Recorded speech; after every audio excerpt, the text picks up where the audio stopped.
Duke, you suck. You shut your mouth!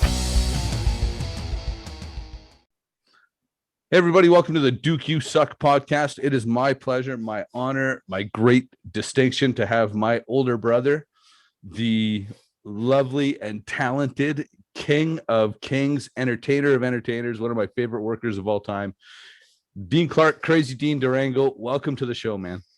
Thanks, brother. Good. Thanks for having me.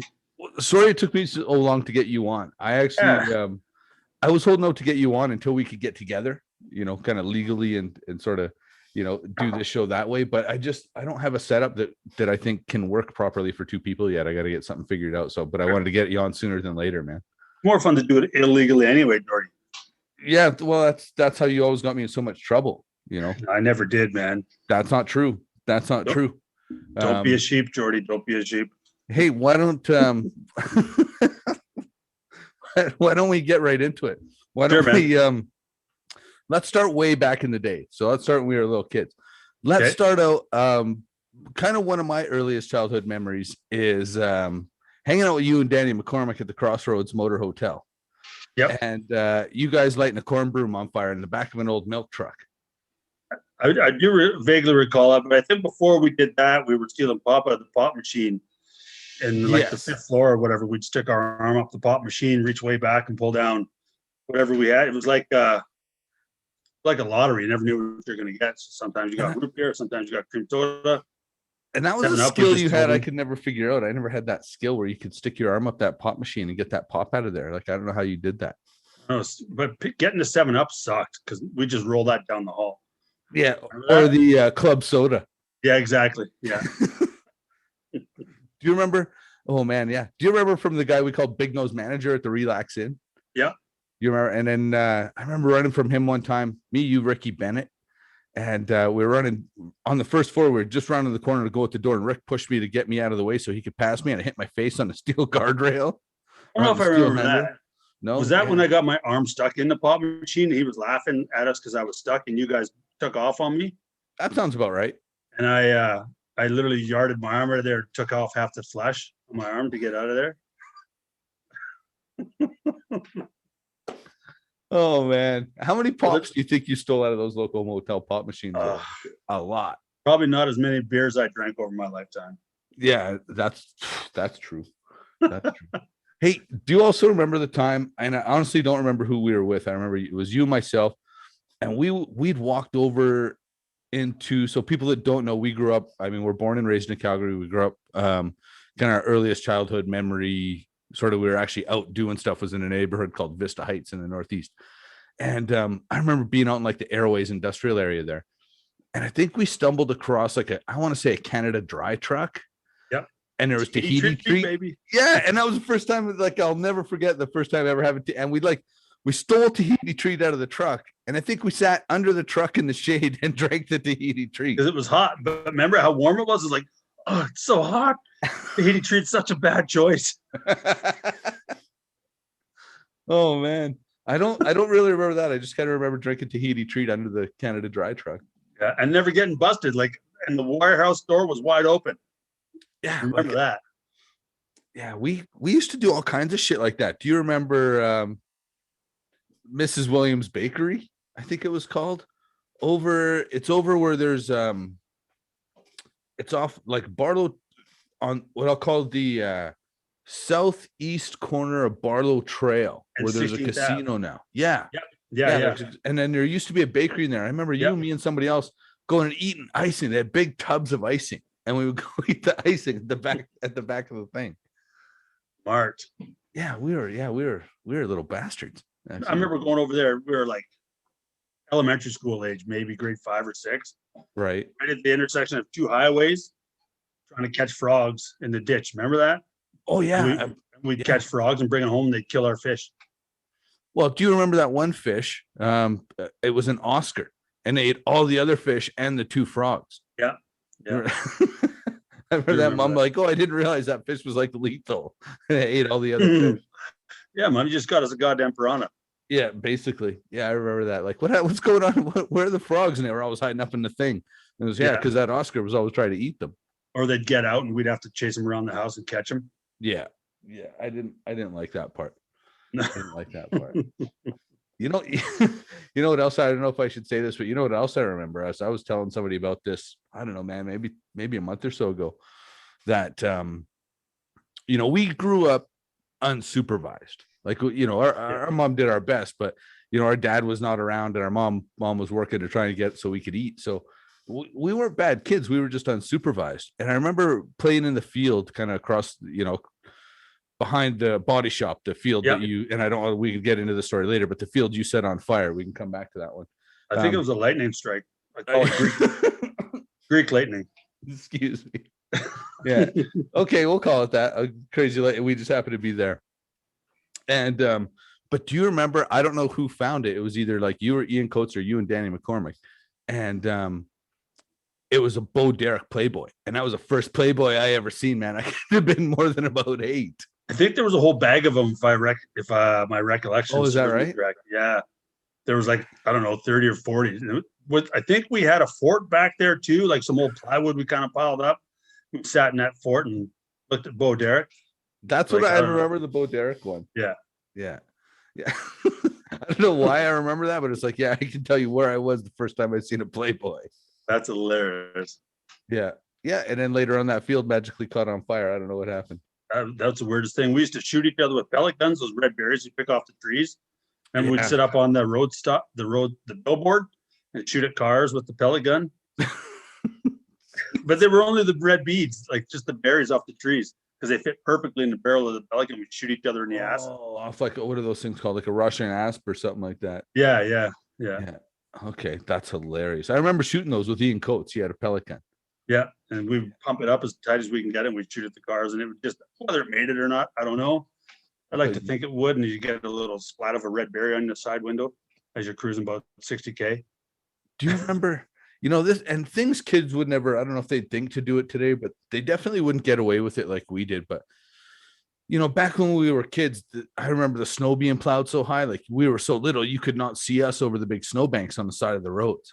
And so we would hide in there and throw snowballs at cars. Yep. And then eventually the police would come by and we'd throw a snowball. Well, not we, you would throw a snowball at the police car and we'd be on the run again. It's all about the adrenaline. We didn't have X Games back then. We had trouble back then. Well, and you know what? Our experiences back then are why I sort of laugh whenever I hear, like, you know, and I don't mean to bring up like war talk or anything, but when you hear about like, oh, the Americans they're going to war in this country, and I always start laughing. I always say, like, I was like 8 years old running from the police and they couldn't catch me in my own neighborhood. How do you think you're going to go fight a war on someone else's soil? Yeah. Go climbing through caves and stuff. Yeah. How about the time we were running from, I don't know, might have been the police. I don't know who we were running from. And we ran over the fence in our own backyard, and you jumped in the neighbor's yard, and the clothesline got you. Oh yeah. The clothesline. Yeah. Like I almost did like a 360 off that clothesline. And I had like the ligature mark on my neck. But our neighbor was, I remember the neighbor, Kent, had the hots for her, but I did too. I don't remember her name, Kim for whatever, maybe. I don't remember her name, and nails it on the first try. Is that what it was? Yeah, it was Kim. Oh, okay. Well, yeah. Hey, Kim, if you're out there. Hi. How you doing?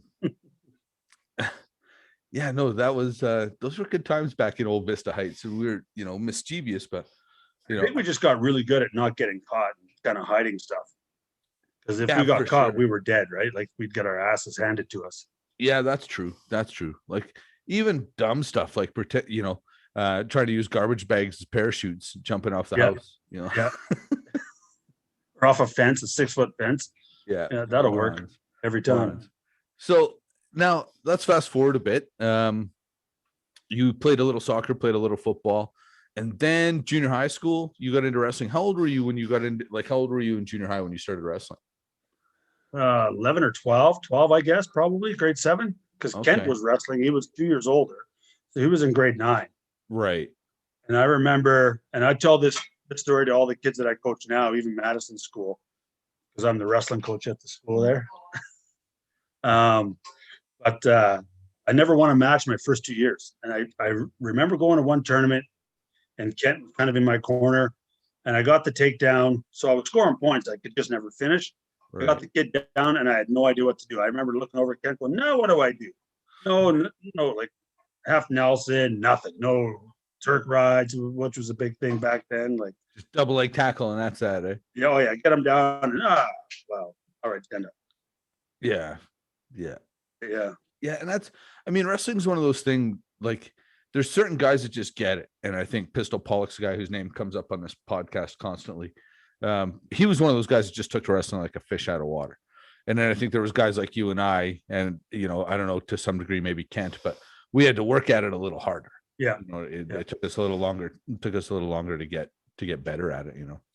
Yeah, and then my third year, I don't think I lost. I don't think I lost a match my third year. Is that right? Hey? Yeah, after that, yeah. I don't really remember stuff year. like that except grade 10. I remember not winning a match in grade 10. After winning a couple tournaments here and there in junior high school, and then you go to grade 10 and don't win a match, it was like, oof, this is different, but Actually, Kent sent me a letter. I don't know if did you see that? Were you part of that text where you found an old letter that when he was going to Okanagan Bible College, I sent him a letter after the U of A tournament.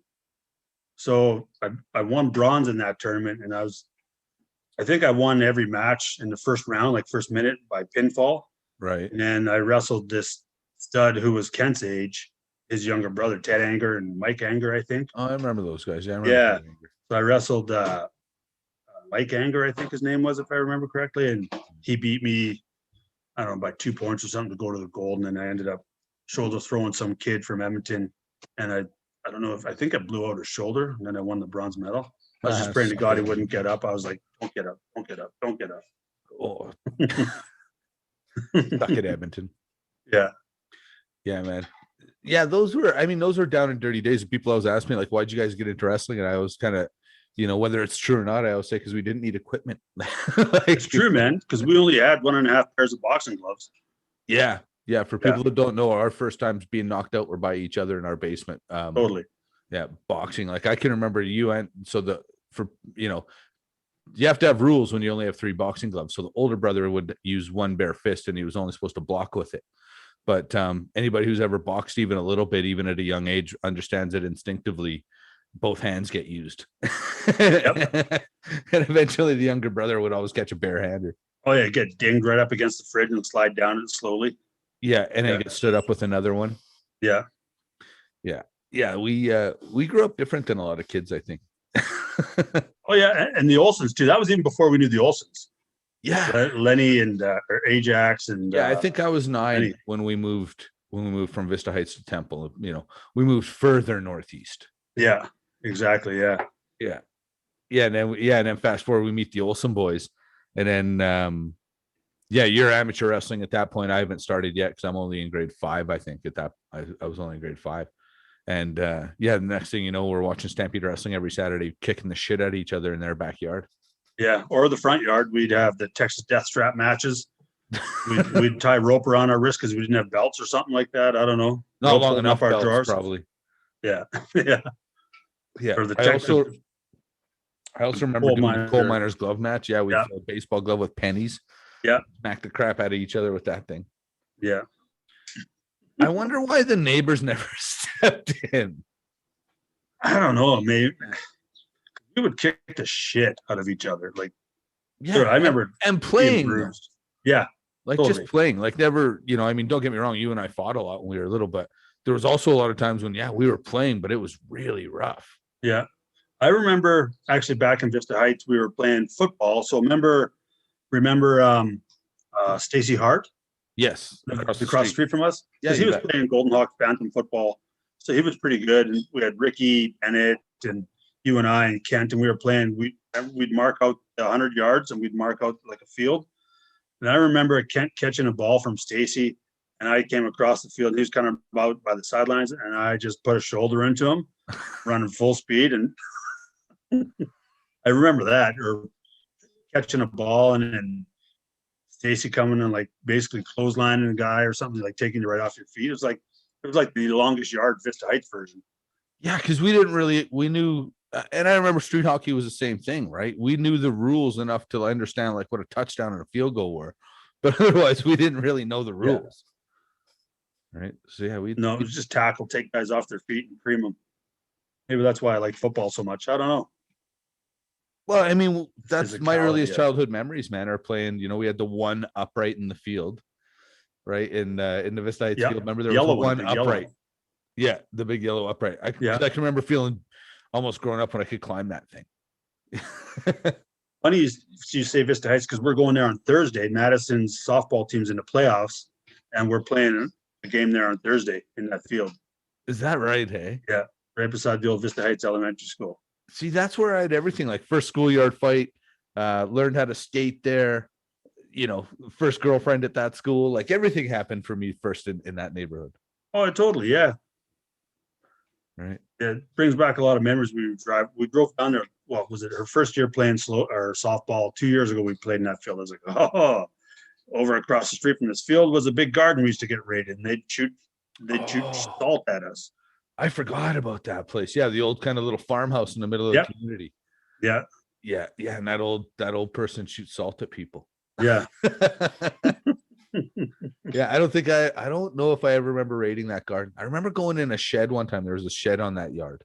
Yeah. I remember climbing over the fence and going in that shed, and there was all kinds of red paint on the walls, red rum and crap like that. Yeah. Teenagers fooling around and stuff. Probably, yeah. Yeah, man. Yeah, Vista Heights. Good. So then, yeah. And then do you remember, and I should ask Lenny this, when did they actually move out to Okotoks? So that's when we kind of lost connection with those guys. It was like you were about what, grade 9? Yeah, give or take, grade 8 or 9, I think. Yeah. For those that don't know, we're talking about Luther, AEW Luther, and his brother Ajax. Those are two guys that we grew up with. So our earliest wrestling at all is backyard wrestling with Luther and Ajax in Temple in the northeast ghetto of Calgary, and kicking the tar out of each other. More so Lenny. I think we just beat the shit out of Lenny more than anything because he was always so big, but he would take it easier, else he'd kill us. Well, and that's what I talked to him about. I remember when he was on the podcast and bringing that up. Like, I don't know how it was always him that ended up getting injured because he was so big. Yeah. Right. Like you'd think it'd always be him not knowing how big and strong he was and destroying us, but it was always us fucking him up somehow. Broken finger, broken larynx. That was Kent on full board with the pillow, the rock hard pillow in the back of the head. Well, and people could, like, you can't explain that. Like, how do you break a guy's vocal box with a pillow? Like, how hard do you have to be smashing that guy in the head with that pillow to break his vocal box? Like, that's impressive right there. That's the Clark boys at work, right? Like, that's right. I call it strong style. Yeah, Clark boys of war always strong style. Yeah. Well, it's almost as strong as when we were wrestling in Brooks. And I think you threw me into the corner. You were working heel. I was working face. I was Irish red. Threw me into the corner, and I take a turnbuckle, and then you kick me in the gut. I sell down to the middle turnbuckle. Kick me in the gut again. I sell down to the mat, and your foot will just kind of slip down off my. You were trying to choke me, holding the rope, and so I slipped a little further, so your foot would go up, and then for whatever reason, you took an extra little hop with your foot that was planted on the mat, and I started yelling. Ah! And you're like, whoa, he's selling. Ah! And then finally I did yell. I couldn't take it. I thought you would get it. I was like, you're stepping on my nuts. And you're like, what? And I'm yelling, you're stepping on my nuts. Oh, sorry. You remember that? In Brooks. I still remember that, man. To be honest with you, I thought it was actually in the pavilion in Calgary. But yeah, that's honestly, man, I tell that I get so much mileage out of that story and I always blame your ill-fitting tights. You were wearing them tights you got made at like a bikini shop or something. So they were they were the actual Irish red tights that the Hearts got for me. No, I'm blaming those tights. You were wearing them spandexy ones you got made at like Bikini Hut or something. Man, listen, I had a body for a bikini back then. I just didn't wear one. Yeah, you were wearing a mankini, and that's why your nuts got stepped on. Yeah, that was one of the meaner, like that was one of those. And the worst part is it was loud in the arena, so I couldn't hear what you were saying, to be honest. Like it took me twice to actually be able to hear what you were, Well, we had him, Jordy. We had him. Yeah, that was one of those. Oh man. One of my favorite things about wrestling is, because you and I had a bit of a different experience wrestling, truth be told. Yeah. And so that was one of those, man. Like when we finally got to do our own thing and you got to be Crazy Dean and we really got to kind of turn your character loose, that was when it got real fun, man. Yeah, that was fun. Irish Red gimmick was fun too, Right. but just not getting put over. Just I don't care about doing jobs and stuff like that, but doing a job on St. Patrick's Day because Bruce thought it was funny or whatever. It is what it is. Yeah, no, man, I get that. And that was, I won a lot of matches unless I was working like Pistol. You know what I mean? Like, Yeah. Being on the road and working main events with Greg every night would seem like for a year or 2 years and putting them over every single night. Totally. Yeah. You know what I mean? And again, you don't mind putting anybody over. It's especially easy when you're working, you're like your best friend, right? Yeah. But at the same time, yeah, it's kind of like, Jesus Christ, like, I'm not bad at this. I was what's the Goldie Rogers? I was the Goldie Rogers of Stampede Wrestling 2.0. No, man, I think there was other Goldie Rogers. I'd put you up there with like and I don't mean any disrespect, like a Mr. Hito. Iron Mike Sharp. Yeah. Yeah, no, because you were somebody that would get put over, but you were still like you were booked as a mid-card guy. Yeah. You know what I mean? And the thing is, when we took when we got to WCEW and later on in PWA, when we actually, got to take the reins off you, you were a main event talent. You were so over with the crowd. Mate. I don't know. Maybe. Well, you won't admit it because you're too humble, right? So I could say it, but like I can remember, I don't know why I come out to the ring first. We were wrestling in Edmonton. I want to say it was, for people that don't know, Michael Avery or Grizz. You'd remember Grizz. Yeah. It was his first match. And for some reason, I was already out in the ring, and you came out, and you had been downstairs in when we were wrestling at Nate, and you'd been downstairs and found some Taekwondo gear and came upstairs. Oh, yeah. You came firing out to the ring wearing like Taekwondo headgear and a chest protector. Yeah. Oh, man. I totally forgot all about that. Is that right? It wasn't Sorokin the ref, or was it? It wasn't Rich. Who was it? It probably would have been Pat the ref. Yeah, Pat. And he's like, "You can't wear that. You got to take that off." And I was like, "No." Yeah, Pat the ref was so fun to work with. Yeah, totally. I loved messing with him. Messing with the refs is the best, man. Yeah, you know who I used to get now, or a lot, and now he's running for Ward 11 city councilor, is Rob Ward. Is that all right? Yeah. Young Fledge. I used to give him, like, I would untie his shoes. I would kick him in the nuts. Like, I was terrible to him. That's hilarious. Yeah. I'd say rude things about his mother in the ring to try and make him laugh. Like, I would torment that guy. Yeah. I was never that mean, but yeah, just don't even pretend you weren't that mean. I was telling somebody recently about what we used to do to Ruffy with the Tiger Bomb. Oh yeah. Well, someone taught me that in high school. That wasn't even my idea. It was your idea to me. I'm joking over here. That wasn't my idea. Yeah. For those that don't know and have never heard the story, I'll tell it real quick. And I think I told it recently, but Dean had this idea that he approached me with in the locker room because he knew I traveled with a big tub of red Tiger Balm. And for those of you that don't know, it's one of the strongest muscle analgesics you can buy. And if it gets near your eyes or on your face, it's an uncomfortable experience. So Dean gave me this idea that, hey, we should put some of that in Ruffy Silverstein's mouth, and because it dries your mouth out real bad. And so when you're wrestling with somebody, the natural instinct, if they grab you by your throat, is to open your mouth and sell as if you're being choked. So there Dean is. We come out to the ring, and Dean's got 2 finger loads of Tiger Balm on his fingers, and I grab Ruffy by the throat, push him back into the corner, and Dean scrapes that freaking Tiger Balm off on his teeth, man. I forgot all about that. We did it to him more than once.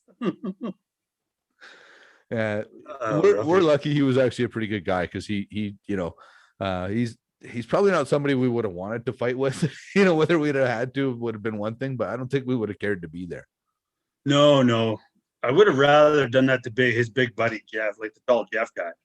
He never really ever worked, because Jeff was kind of he was Jeff. I don't want to slag anybody, but the thing about Jeff is he was one of those guys that wanted to be a wrestler but didn't want to do the work to be a wrestler. Yeah, totally. I mean, I'll tell this story about Jeff White when he ran away from Stu Hart in the dungeon. when Stu was Yes. coming down to stretch us, and Stu was coming in, the kind of, if you're going to leave the dungeon, there was a door straight ahead of you and a door to the right, and Stu was coming in the door to the right, or straight ahead, sorry.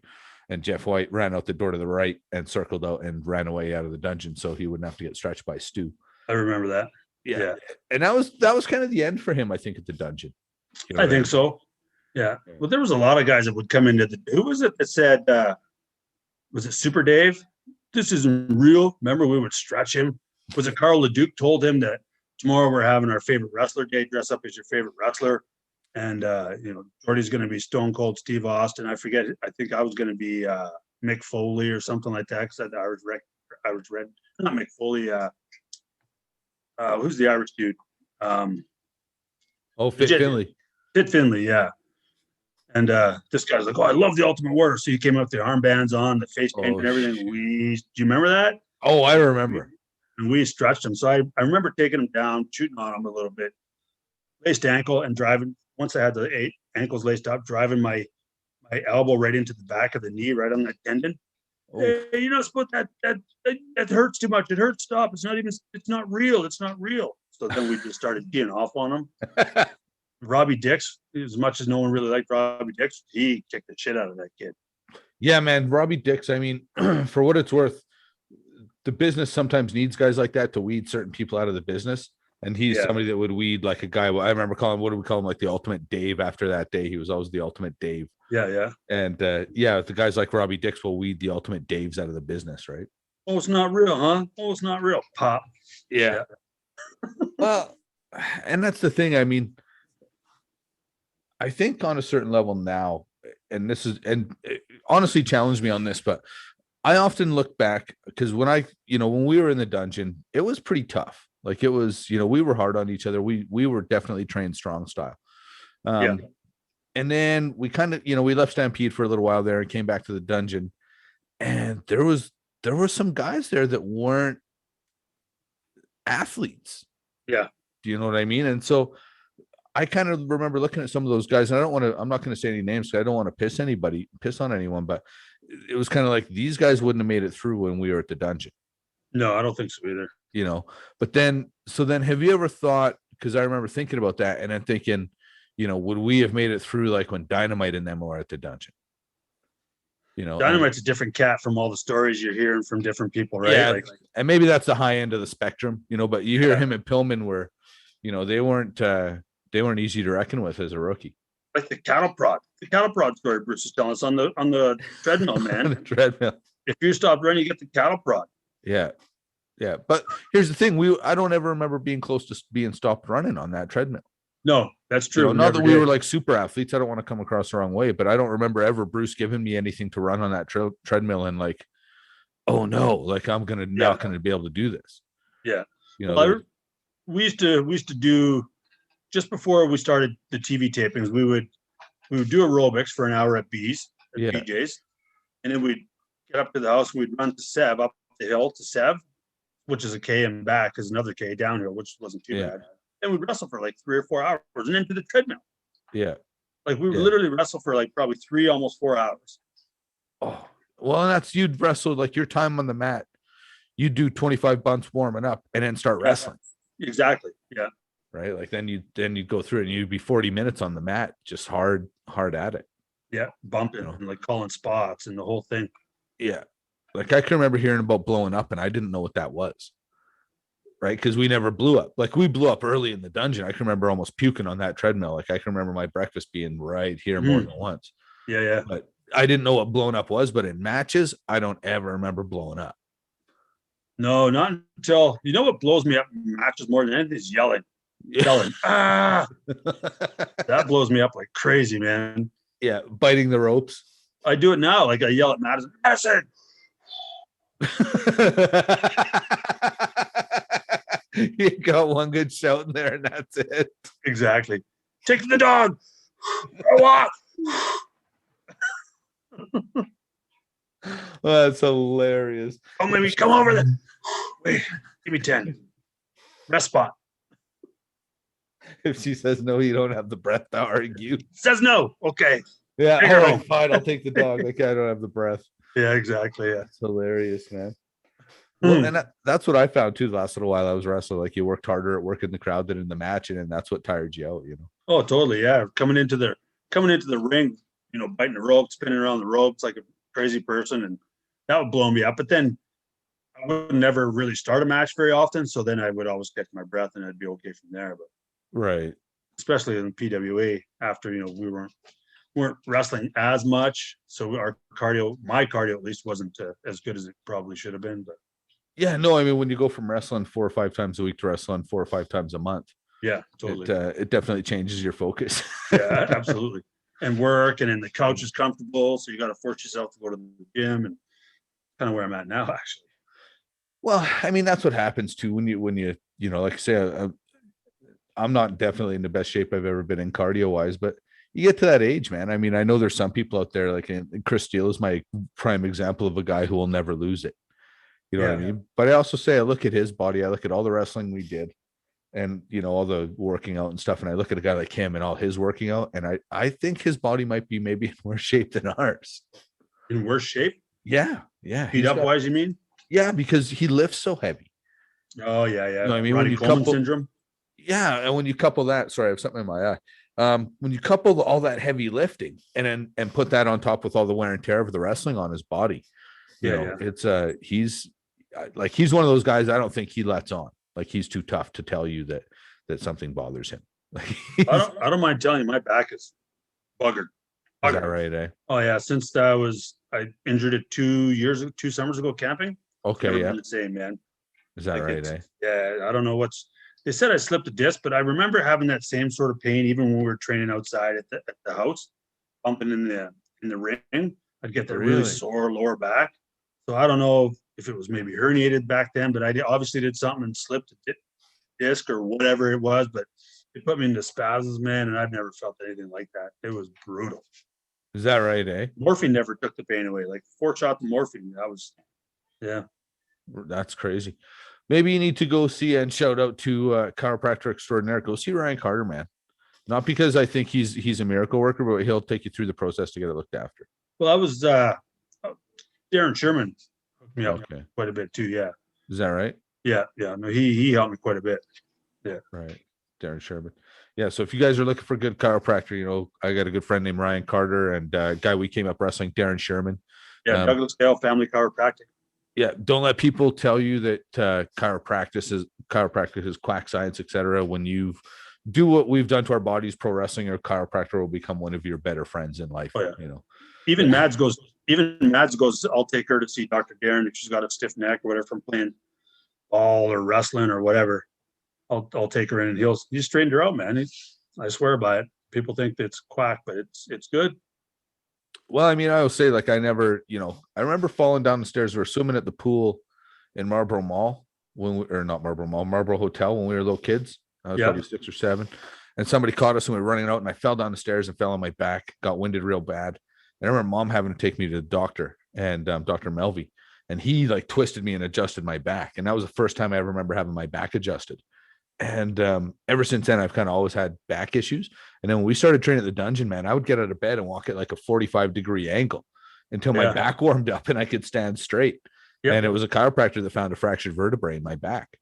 Right? Like it's funny you say that because when I was coaching Bantam football in 2007, I got selected to coach an all-star team in St. Louis. So we took an all-star team down to play in a big tournament in St. Louis. And Greg Peterson, former Stampeder, was the head coach, and we were talking about how beat up our bodies were and stuff, and he knew that I had wrestled and played a little bit of football and stuff like that too, and he said it takes him an hour on the bike before he starts feeling good and loose.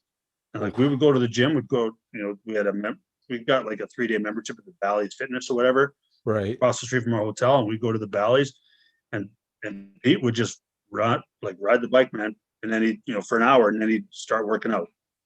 Oh, yeah. I don't think I'm in that bad of shape, or I'm just too lazy, and it's probably more too lazy.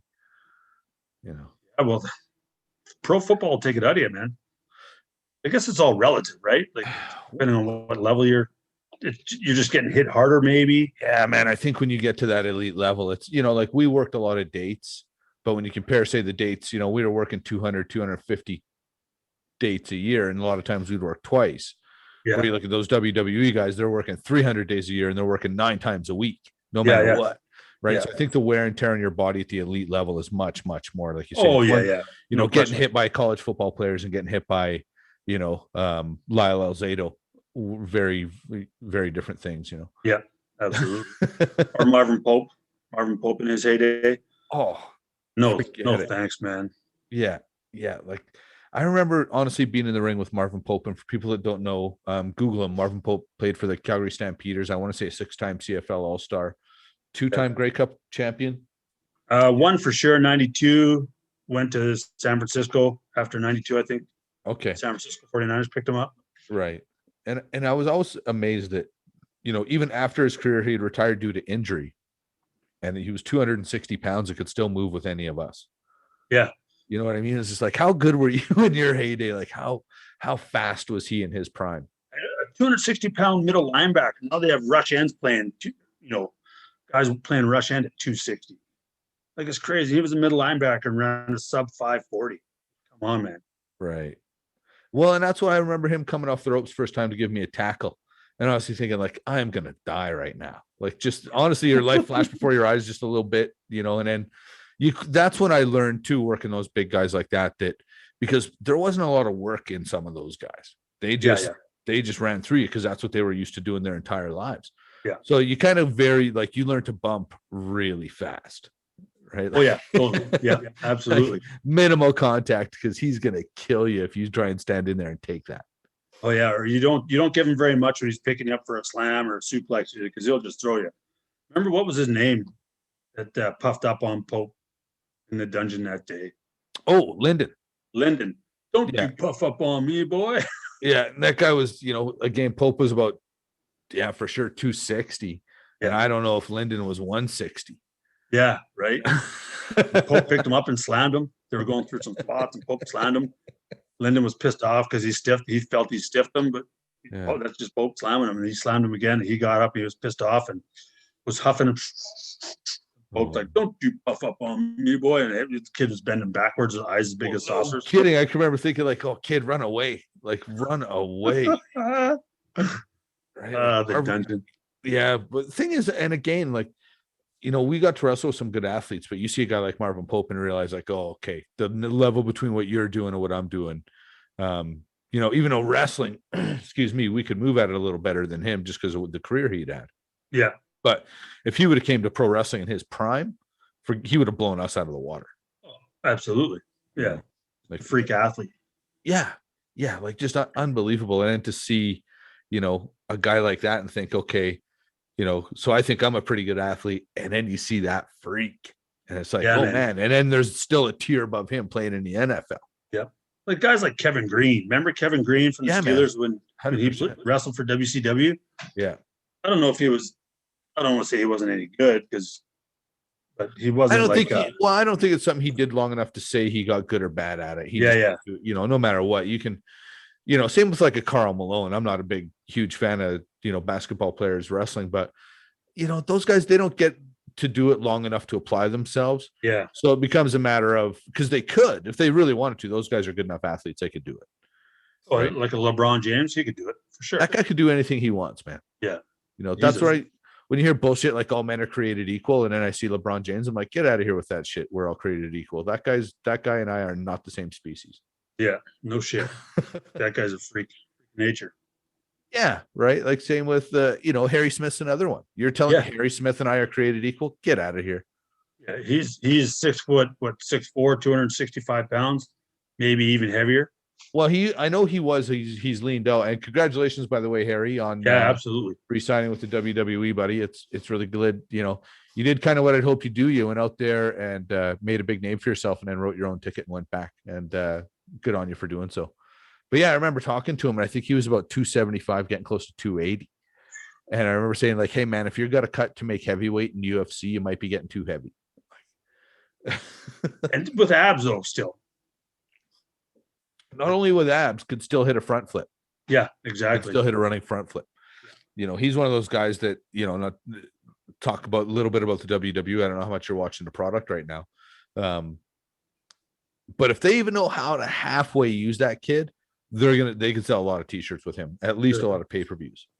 I think I was kind of hoping he would go. I think Jim Ross is a big Harry Smith honk. Yeah. I think Jim Ross really likes Harry. He's always called the kid just a stud. This kid is a stud, and he is a stud. Yeah. The genetics, the upbringing, the mental aspect of the game. He knows wrestling, he knows history, he knows shoot, he knows catch, catches, can, he can shoot. You can't really say like he's a student of the game for sure, but he's also a master of it at this point. Yeah, absolutely. He's just simply a student now is like, oh no, he's still learning and progressing. You can see that in his his Instagram posts and stuff, but he's a master now. Oh, absolutely. Like he was him and TJ were schooling us when they were like 16 years old. Well, and I can remember sitting around with a bunch of guys, and there was a couple of fucking blowhards sitting in the dungeon. One of them sitting around in particular talking about, whether he was going to get signed when WWE came through town. Was he going to buy a house in Springbank or Mount Royal? And Who was this idiot? Bill Yates.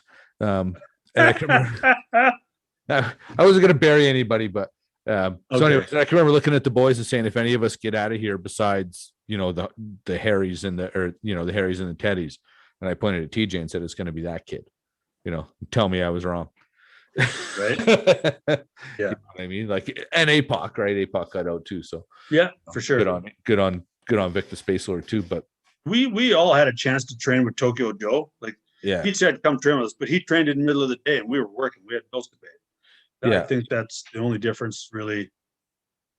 Yeah, 100%. And he asked me that. How come you never come train? I just said I can't at 10 o'clock. Yeah, exactly. So, but I also understand he's not training at 8 o'clock at night, so I can be there. Exactly. Joe wasn't a young man when we were coming. Oh, exactly, right. So yeah, and the thing is, I mean, he did wonders for those guys because the dungeon training was good, hard wrestling, but the conditioning that Joe did with those guys pushed them to another level. 1,000 squats a session kind of thing.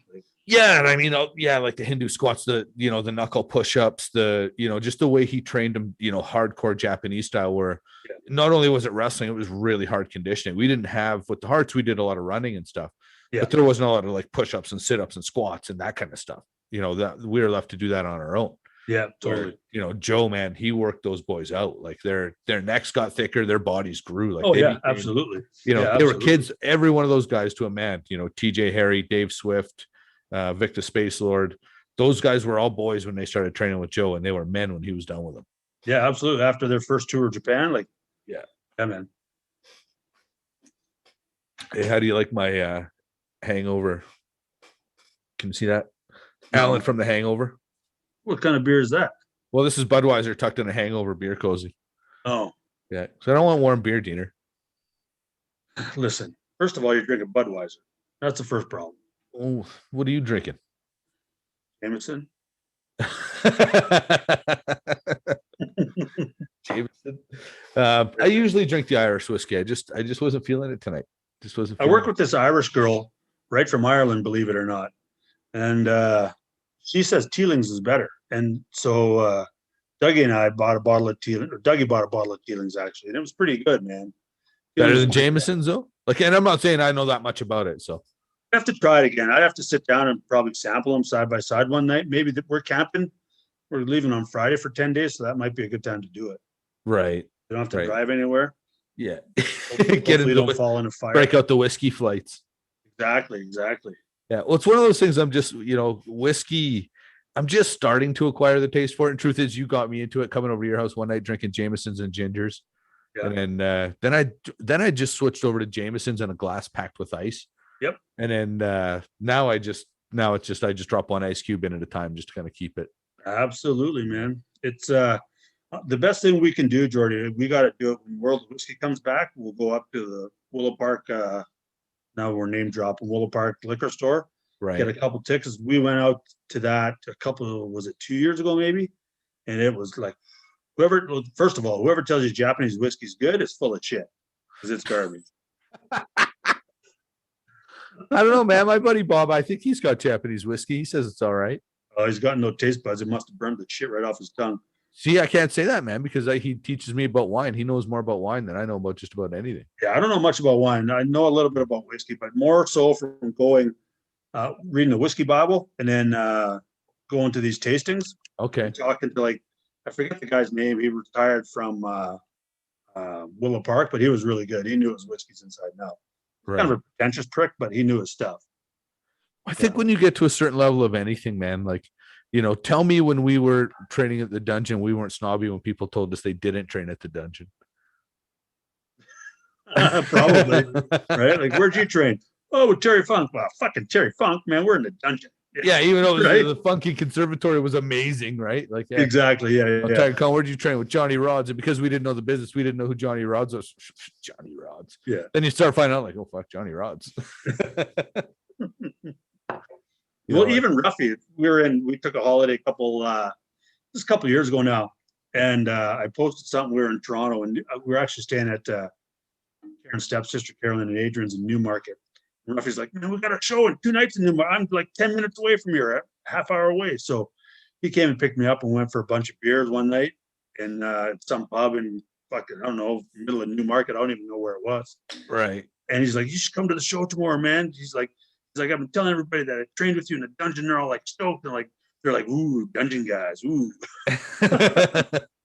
Well, because there was a mystique, man. I mean, there was a time when you looked, especially when the Bulldogs and Heart Foundation. And one of the reasons that, I don't know about you, man, but I go back and forth sometimes on the debate on Dynamite getting into the Hall of Fame, because you hear so much other stuff. Wrestling wise, there's no question he's in the Hall of Fame. But sometimes what you do outside counts as well. And I think that's what's holding him back more than anything. Because when you just look at the sheer number of tickets like the Heart Foundation and the Bulldogs would have sold, in the 80s, that alone should get them all in the Hall of Fame. Absolutely. And when you're seeing all those Calgary guys at the top, tell me that doesn't give that mystique to the dungeon. Right? Plus there was Junkyard Dog. There was Jake the Snake Roberts. There was all these other guys that trained there too, man, right? Well, Honky Tonk came through there. Yeah, absolutely. But other legends too. Abdullah the Butcher, Andre the Giant would come through there. Yeah. Dick Steinborn, Harley Race. Yeah, absolutely. Just a who's who, a guy like Dan Crawford, who maybe was never huge on the WWE stage, but is an absolute fucking legend in the business. Well, it's funny. I was just thinking Danny Crawford before you mentioned. I was just going to spit his name up. Yeah, and he's such a beauty too, man. Anytime you meet him, he's a beauty. He might be. And he doesn't know who I am from Adam. I've shook his hand probably a few times at functions here and there. Yeah. But he's probably one of the most polite, kind of classiest guys I think I've met in the business. He just exudes class. He's somebody you just want to respect. Yeah, absolutely, man. Yeah. Absolutely. I always thought too, and I looked at him a different way when Phil LaFon or Phil LaFleur, depending on what generation you knew him from, when I realized that he wrestled as Dan Crawford kind of out east and in Japan. That's how much respect. Yeah, that's how much respect he had for Dan Crawford. That's when that's when I actually started to look into who the hell is Dan Crawford that Phil LaFon thinks that much of him. Yeah. Because he went places, right? He held straps in WWE. Oh, 100%. Yeah. Yeah, 100%. Yeah, him and Doug Furness. There was a time when LaFon and Furness, they might have been one of the better tag teams in the world for sure over in New Japan. And that's the thing, man. There was a time somebody asked me this question, where would we have fit best? Probably say in the mid 2000s, we would have been in our peak. New Japan, WWE, ECW, some formation of a bigger promotion, a Stampede, something like that. Where would we have fit best? Someone asked you that? Yeah, someone asked me that. And I'll extend that question to you. Thinking of your wrestling style, thinking of those styles. If you think back, it's hard, right? Like mid 2000s. That's you're an old man now, and I understand that's a long time ago for you. But if you think back to the rosters then mid 2000s, where do you think you would have fit in best your particular wrestling style with your entertainment side? I kind of modeled more of a brawler style after a Chris Benoit type thing, right? Because we could do suplex, we could do any, you name it, suplex, we could throw it. I would probably say WCW back in the day. Right. They had that kind of cruiserweight. They had Jericho, they had Guerrero, but those guys are right? Like they're miles above where we were. But well, But I then feel they we might could work not have with been any of those then though. guys. And don't get me Yeah. wrong, they were awesome then. And even then they were better than us. I do not want to say that I was ever could even lace fuck Chris Jericho's boots up. No, never. But at the same time, yeah, if we would have got an opportunity to work with those guys, I do believe we would have elevated to that level. Oh, how You just know, the experience of working with those guys. Like I remember working with Jerry Morrow. Slow down. Fuck, lighten up.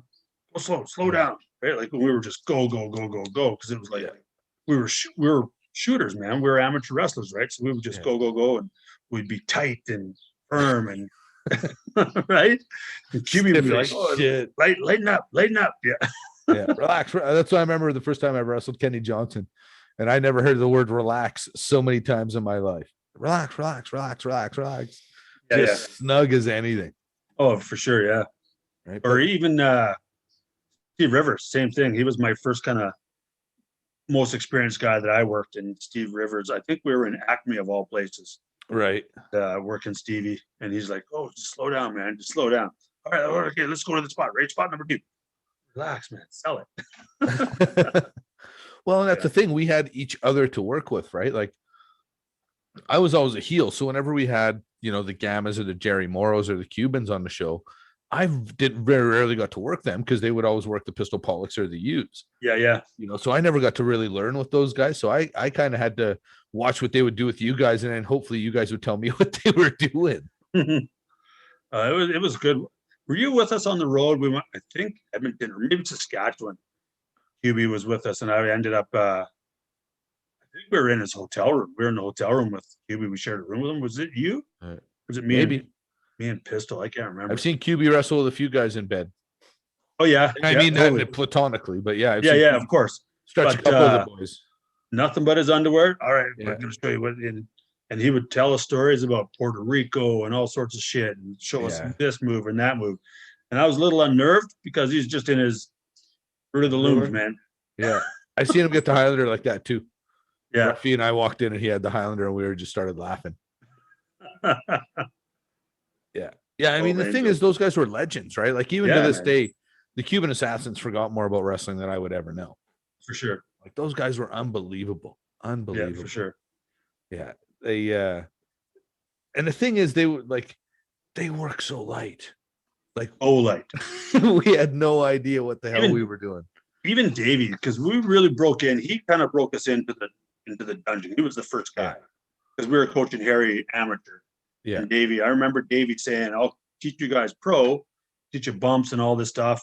I'll coach you guys as long as you coach Harry." And do you remember we were down in the dungeon? It was me, you, and Pistol, and Harry and Davey, and we were trying to do sunset flips. Oh, I totally remember this. Trying to do the sunset flip over Davey, and I lawn darted myself. Oh, your neck made a Z. I will never forget that as long as I live. Christ, and Davey's laughing. He's laughing so hard his eyes were. "You okay, man?" I was like, "Yeah." And then he scooped me up into the running power slam under the dungeon. Oh, he's like, "How was that?" I said, "Oh yeah, it's good, Davey." The dungeon floor was so stiff. Oh, so stiff, man. And even when we started, like I remember pulling that padding up. Do you remember we got the canvas cleaned? We got somebody industrially cleaned it for us, and the mat was like maybe 3/8 of an inch thick. It was just so worn and compressed. Yeah, totally. And then there was gaps in it, so you'd bump and you get your elbow on the concrete. Yeah. Oh, big Kerwin would slam you in your arm. It hit the wood in between the mats. Son of a bitch. Yeah. Yeah. He was a big, strong kid, man. Didn't know how strong he was, man. Like, no, literally no idea. Like, what was he? 21, 6'3", maybe 270, 280. Yeah. He had. I remember he just didn't understand how small we were. That's right. Yeah, because we were like, I think then I was like maybe 200. I was 215 when we started the dungeon, but I was like fat. Like I was a fat 215. Yeah. I dropped 30 pounds pretty quick. It was like 185 pretty fast there. Yeah, and then we started taking the protein shakes and putting on weight. Well, yeah, once you get on a shake, everything helps, That's right, yeah. But I remember him, Bruce would just laugh. He'd do, "All right, Jordy and Kerwin," and he would snicker under his breath and just like watch. And Kerwin would be like the double axe handle smash, and then the drop kick and the body slam. He'd pick you up, he'd slam, and he would puff up. Remember? After he loved it. Oh, what? I can remember honestly that guy body slammed me, and literally I'd watch the wind leave my body. Oh, and you just bounce.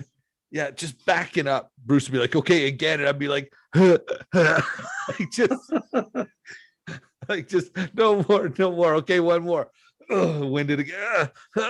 Like just, oh God, it was awful. Or Bruce, that son of a bitch, would be getting us to do drop kicks. Yeah. And Kerwin would be drop kicking everybody in the circle. And then finally we just said, no, drop kick this ball. And he broke the window, blew the window right out of the frame. I think that's when Bruce realized what we'd been taking when that soccer ball went out, knocked that window out of the frame. Yeah, he was fucking killing us. Like it was. Oh, well, do you even remember when Tokyo Joe brought up? I don't know if it was Otani, but he had a Japanese guy with him.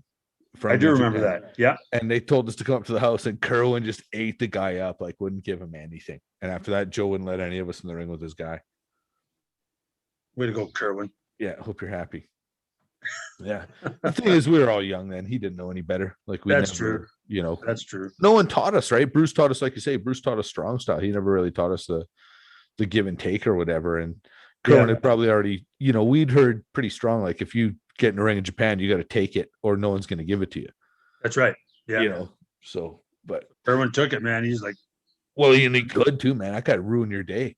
Yeah, man. He's a big badass kid. He was a big badass kid. Like it's probably fortunate. Hey, what was his gimmick? Something or other. Something Jack. Panama Jack or something like that. Yeah, Panama Jack. That was it. Yeah. And he wore them like leopard or not leopard. There was some black kind of yellow zebra tight. Yeah, he had zebra tights.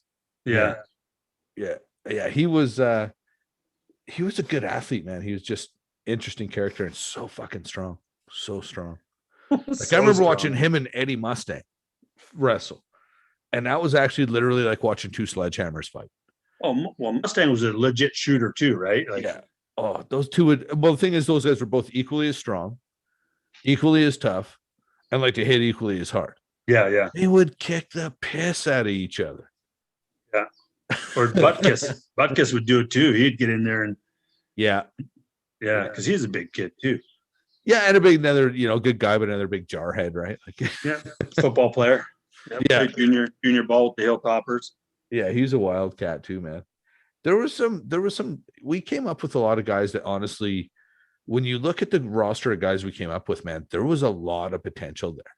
Like there was, I think some of us, for say guys like you and Pistol and myself, somewhat age and timing played a part in it because, when we came in, wrestling was just hitting its cycle. Both companies had so much staff. They weren't, they were signing guys just so the other guy couldn't. And then by the time that was slowing down, that would have been about the time we were ready to get signed. Yeah. We were still pretty green. So then all of a sudden we're about ready to start making that next step. And Vince buys WCW, releases 150 guys back out onto the indies. Is like, okay, well, this industry just went for shit really fast. Yeah, totally. I remember when Lenny started training, he was running with, was it Rocky Mountain Wrestling here in town? And I went out, I don't know if you were with me. He was at Vic Park, I think he had a couple. I remember going there. Yeah, and we went and watched Lenny wrestle. And he introduced us to the promoter. I forget the guy's name, Tom or Tim or something like that. I can't remember. Right. Anyway, Lenny's like, oh, these guys are amateur wrestlers. Oh, yeah, come out, try it out. We were like that amateur wrestler. Yeah. Imagine if we stuck with it. Because they had Lance Storm on that car or that crew. They had Jericho. I remember Jericho, Lenny. I also remember Steve Wild and Gillespie too. Yeah, that's right. Yeah. Those were the four guys that I really remember. And maybe just because I remember seeing them later on with Can-Am and stuff that I remember Wild and Gillespie in particular. Yeah. But yeah, that was, there was again, you think of that roster, those guys had a Rocky Mountain Wrestling with, Jericho, Luther, Lance Storm. Those are three pretty big names right there. Yeah, man. And they were just breaking in. Yeah. Well, I think Lance told me once that he went to Japan. Something happened, somebody bailed out and he happened to be available, but he said he'd only been into business. Like he'd only been training like 9 months when he went to Japan the first time. Oh, is that right? Yeah. Like he's somebody that says his first tour was just pure luck. What he did with it after that was fucking talent. I think we can safely say that. But his first tour, he said, was kind of just right place, right time, and that's one thing that, you know, what for us in particular, the first time opportunity knocks, we didn't open the door. Yeah. You know, we kind of shit the bed on that deal, but we didn't know. Well, we were also under contract too, right? Remember that? And then Had we signed anything by then? I thought we remember Bruce didn't want us to take it to Clive. We were going to get Clive to look over this contract. Yes, I do remember that. Yeah. And then I think WWE came to town and Davey could have hooked us up. Yeah. Like a dark match or whatever, like a tryout type match. And Bruce was like, I remember Bruce telling us, like, you're gonna go and you're gonna get buried, and then you're gonna come back here and we're gonna put a belt on somebody that got buried. Like, that's not how it works. Remember that? Yeah, 100%. Yeah, we're gonna make you guys champions. They're gonna bury you. Yeah. I totally remember that. Well, and again, I mean, when we're sitting in a room and people that are watching may or may not understand this, but you know, growing up in Alberta and you're looking at a room full of quote unquote investors or people that are looking to invest, and there's guys like Ed Lukowicz, who, you know, world champion curlers, and what was that other guy's name? The blonde haired guy, another curler. Oh, it's Kevin Martin. Yeah, Kevin Martin. I mean, there's some fairly famous people sitting in this room. Yep.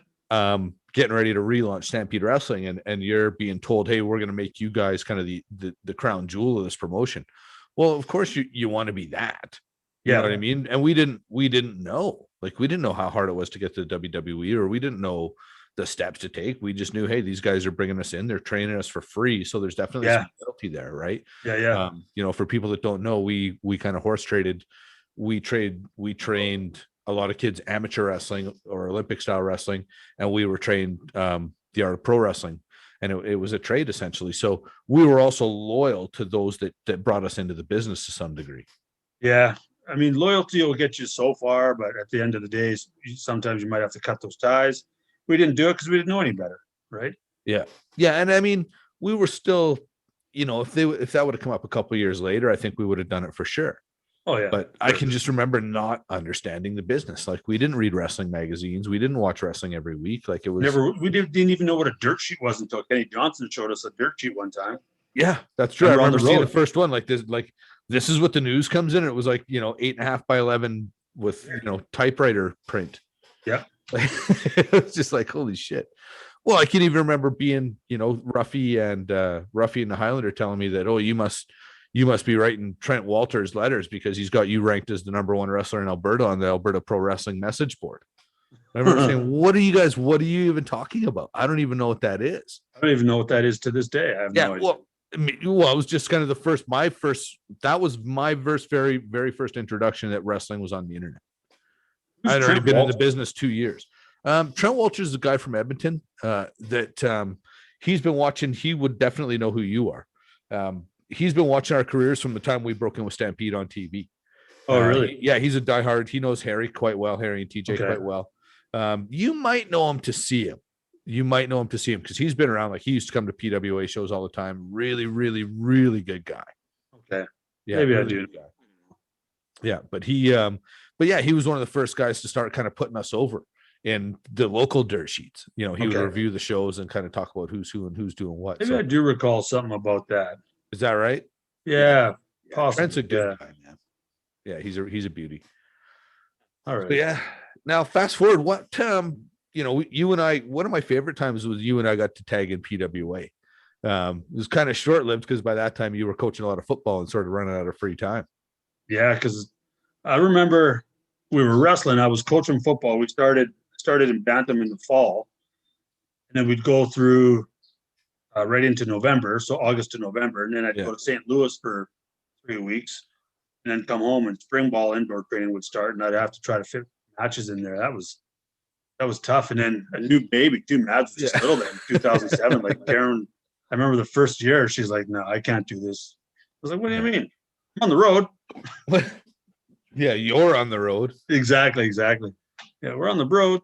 Yeah, but that was pretty fun, man. When we had the whole Damage Incorporated gimmick going, that was pretty fun, man, because we could basically write our own matches and that was the fun part, right? Like, you know, when I had the book at that time, it was like, "Hey boys, what do we want to do?" Yeah, totally. You know, and it was always, I remember talking to somebody about why I never traveled or why we never had to travel. And I said, because we had better guys here than there were anywhere else. Yeah. You know what I mean? And that's not putting me over, but when I get to work with Harry and TJ every night, why on earth would I go anywhere else? Yeah, exactly. Go to work for Candello in Winnipeg or whatever. Well, and there were some great guys that went to work. Oh, there. yeah, for sure. I don't want to minimize that, but night in, night out, we were working with the best roster probably in independent wrestling at that time. APOC, TJ, Harry. Yeah, Dave Swift. Yeah. Up and down. Like there was even guys that never did a lot or never hung around that long, like a Jason Booker, who was really fun to work with. Like, Neidhart. Yeah, Natty was hanging around. We had, Bell Lovitz. We had such a fun locker room at that time. Yeah. Everybody had a really good attitude. It was a good time. The road trips were fun, man. I remember driving. I can vividly remember going to Edmonton, working a match, going out for supper, trying to get something to eat before everything closed, and then coming home to work the next day. Get up, 4 hours sleep, get up and go to work. If that 4 hours sleep. I think we were working pretty physical jobs then too, if I remember correctly. Well, you were doing a lot of stonework. I was landscaping. Yeah. I wasn't landscaping. I was doing like warehouse work. Yeah. Furniture place. Jesus. So it was a tough go, but it was fun, man. Like on the road, there's nothing better than being on the road with boys. Still to this day, that's probably people say, I hear you're a wrestler. Well, you used to be a wrestler. I'm like, yeah. So is it fixed? Is it fake? And all this other bullshit questions you always get. I'm like, listen, if I'm gonna waffle you in the head with a folding chair, they're not real. It's like, goddamn right they're real. Let me grab one and I'll fucking waffle you in the head. Yeah. So they don't understand. Like regular Joe just doesn't understand what guys, when they're trying to make it, would put themselves through working full-time jobs, working on the road 3 nights a week, right? Like, well, that's what people don't like. And I always say, like, and Wendy did all this shit with us, right? And Mads too, not Mads Morgan. Yeah. In a lot of cases, right? Where, we'd drive, like exactly to your point, we'd drive to, I can remember doing tours, we'd drive to Lethbridge and then come back to Calgary and work the next day. The next day we drive even farther, we drive to Medicine Hat and then come back to Calgary the next day. And it'd be Friday night, we'd go wrestling like Saskatoon or Regina and then come home Sunday and be at work Monday. And then work Monday, Tuesday, be at the dungeon Wednesday, and then, wrestle in like Acme Thursday and back at our jobs Friday and just do it all. We did that for probably, I don't know, man, it seemed like 3 or 5 years. Oh, at least 3. I'd say at least 3, because that's when we, like, our first matches were Rockyford, if I remember correctly. Yeah, right? Rockyford pay-per-view in 1997. Yeah. We had the motorcycle boots and I had them put wrestling soles on them. Well, not till later, because I remember getting scratched with because it still had the steel buckles on the bottom of the toes. As you probably deserve for stepping on my nuts. Well, okay, so receipt 8 years before it happened, Listen. I remember the motorcycle boots. And didn't you ended up selling those to Vince Salemi, right? Johnny Devine's buddy. That's right, too. I forgot. I forgot all about that. Yeah. Yeah, he was a good guy, man. I liked him, actually. Yeah. He's smart. He got out and went to school. Yeah. So, well, I mean, the thing is, like, I don't know, man. Like, Ellie Neidhart, I think it was the person that said this to me, that you don't quit the wrestling business quits you. Fair enough. You know what I mean? And on some degree, there's a point. I mean, we were around long enough. I think it's safe to say we quit the wrestling business. Yeah. You know what I mean? Like my phone, I can safely say for both of us, our phones didn't quit ringing until we didn't want them to ring anymore. Yeah. Like, even to this day, I think we could probably still get booked. Oh, probably. In fact, I don't know if you watched my last show with the Q&A. No, I haven't seen it yet. Oh no, somebody posed the question. Is there anybody out there right now that I would, given time to get in shape, etc., is there somebody out there right now that I would come back and work? And I said, well, there is one thing I would do so that I could come full circle in my life from backyard wrestling to pro wrestling. If they were willing to bring in Luther and have you and me versus Luther and Ajax, I would work that last match. I would work that. I would work my ass off for that one. That'd be awesome. Yeah, I think that would be a fun one, man. And definitely a coal miner's glove match. There'd definitely be a baseball full of pennies at the top of a pole. Oh, there'd be gimmicks everywhere, man. Yeah, for sure. And hockey sticks. Oh, taking slap shots at each other's nuts with frozen tennis balls. Oh, Jesus. All right. On that note, it's hard to top frozen tennis balls to the nuts. I'm going to let you get out of here, Diener. Okay, brother. Thank you so much for your time, man. This was so fun. We'll definitely do it again. I want to get one together with actually the 4 of us with Ajax and Doc Luther. That'd be good. For people that have never met, we have an oldest brother named Kent Clark, otherwise known as Man Super. He's the brains of the operation. He's a PhD, teaches philosophy at a university in Western Canada. And yeah, man, it'd be fun to get the four of us on here and just talk some shit. That would be fun. We should do it. All right, man. I'll let you Hey, go. brother. Thanks a lot, Dean. Thanks, man. Have a good night. You too, man. Bye. Duke, you suck. You shut your mouth!